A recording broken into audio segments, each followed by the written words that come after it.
अस्सलाम वालेकुम। आज की वीडियो में मैं आपको बताऊंगी कि कैसे आप नारियल के तेल को इस्तेमाल करके अपने मुंह के अंदर के जितने भी जरासीम हैं उनको मार सकते हो। रोज़ाना की बेसिस पे आप अगर ये अमल दोहराओ तो आपके ज़ुबान के अंदर का जितना गंद होता है वो आपकी ज़ुबान के नीचे की जो खून की नालियां हैं उनके अंदर से टॉक्सिक एलिमेंट्स और गंद को निकालता है। फिर आपके ज़ुबान के नीचे जो ग्लैंड्स हैं उसमें से जितने भी हमारे लिए नुकसानदेह बैक्टीरियाज हैं, जरासीम हैं, जितना भी गंद बला होता है, बलगम होता है, सबको पुल आउट करता है ये। तो आपने करना क्या है कि नारियल का तेल जो रूम टेम्परेचर पे नॉर्मली 100% प्योर जो होता है वो जमा हुआ होता है, लेकिन अब जब मुंह के अंदर आप इसे रखते हो तो ये लिक्विड हो जाता है, ठीक है। तो आपने इसे मुंह के अंदर रख के 10 सेकंड के लिए जैसे जैसे आप गॉगल नहीं करते वैसे करना है। फिर 10 सेकंड के लिए रेस्ट देनी है, फिर 10 सेकंड के लिए गॉगल करना है, स्विश करना है, फिर रेस्ट देनी है। आपने ये अमल जो है 1 मिनट तकरीबन जारी रखना है। उसके बाद आपने जितना भी थूक के अंदर ऑलिव ऑयल होगा, ऑयल के अंदर जितना भी गंद बला होगा वो आपने सारा जाके बाहर थूक देना है। सिंक के अंदर नहीं फेंकना, क्योंकि उसके अंदर बहुत सारे जरासीम मिक्स होंगे जो आपका सिंक ब्लॉक कर सकते हैं। तो आपने जाके उसे ज़मीन पे फेंकना है ताकि वहाँ के जो जरासीम कीड़े मकोड़े हैं वो इसे खा लेंगे, ठीक है। इसके अंदर बहुत सारे जरासीम एडअप हो जाएंगे, आपके साइनसेस के अंदर तक का गंद है वो निकाल देगा। आप इसके बाद फील करोगे कि आप थ्रो आउट करना चाह रहे हो, आप बलगम फेंकना चाह रहे हो। आपके नाक के ज़रिए भी बलगम आ सकता है, मुंह के ज़रिए भी आ सकता है, अंदर तक फेफड़ों से जो आपकी नालियों में गंद बला जमा हुआ होता है वो फिकड़ियों की सूरत में भी बाहर निकल सकता है।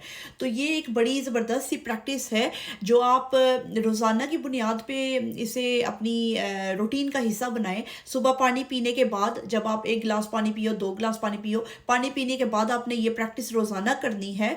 और उसके बाद आप फिर अपना नाश्ता करो, जो मर्ज़ी है करो। तो लेकिन आपका जितना भी गंद है ना ज़ुबान के अंदर, ज़ुबान के नीचे, मुंह के अंदर, दांतों के दरमियान, मसूड़ों के इर्द गिर्द, साइनसेस के गिर्द, वो सारा रेशा, आपके जरासीम, बैक्टीरिया, सब कुछ जो ऑयल है वो अपने साथ अटैच करके आप फिर उसे बाहर फेंक दोगे। जो नारियल का तेल है ना, नॉर्मली ये एंटी बैक्टीरियल नहीं होता, लेकिन जब ही हमारी जिल्द के साथ कांटेक्ट करता है, अगर हमारी जिल्द के ऊपर बैक्टीरियाज होंगे तो ये एंटी बैक्टीरियल कांटेक्ट करेगा। मतलब इसकी जो इसके जो फॉर्म है वो बदल जाती है। इसी तरह हमारे मुंह के अंदर, क्योंकि बहुत सारे बैक्टीरियाज हैं, हमारे मुंह के अंदर हेल्दी बैक्टीरियाज भी होते हैं जो हमारे लिए ज़रूरी हैं, लेकिन बुरे वाले बैक्टीरियाज भी होते हैं जो गंद बला की वजह से और बहुत सारी डिफरेंट चीज़ खाने पीने की वजह से हमारे अंदर चले जाते हैं, तो वो हमें बाहर फेंकने होते हैं।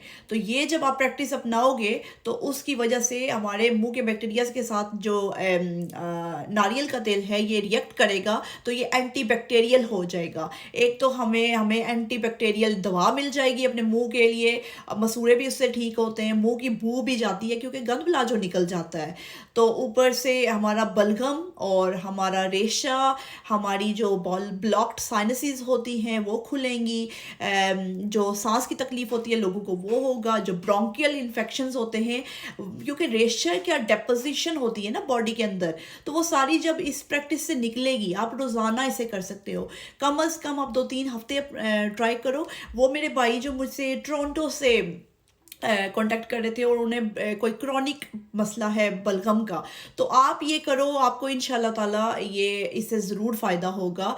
और भी बहुत सारे लोग जिनको ब्रीदिंग के इश्यूज़ है जो मुझे कांटेक्ट कर रहे थे, वो आप ये करो, क्योंकि ब्रीदिंग के इश्यूज़ और साइनसीज़ और मुंह की एलर्जीज़, ये बहुत सारी चीज़ें हमारे जो गंद बला की डेपोजिशन की वजह से होते हैं, जो हमारे अंदर जमा हुआ होता है, हमारी ज़ुबान के अंदर, हमारी खून की नालियों के अंदर, हमारे ग्लैंड्स के अंदर। जब हम उसे निकाल देंगे तो वो चीज़ें जो हैं आहिस्ता आहिस्ता ठीक हो जाएंगी इंशाल्लाह ताला। Thank you so much.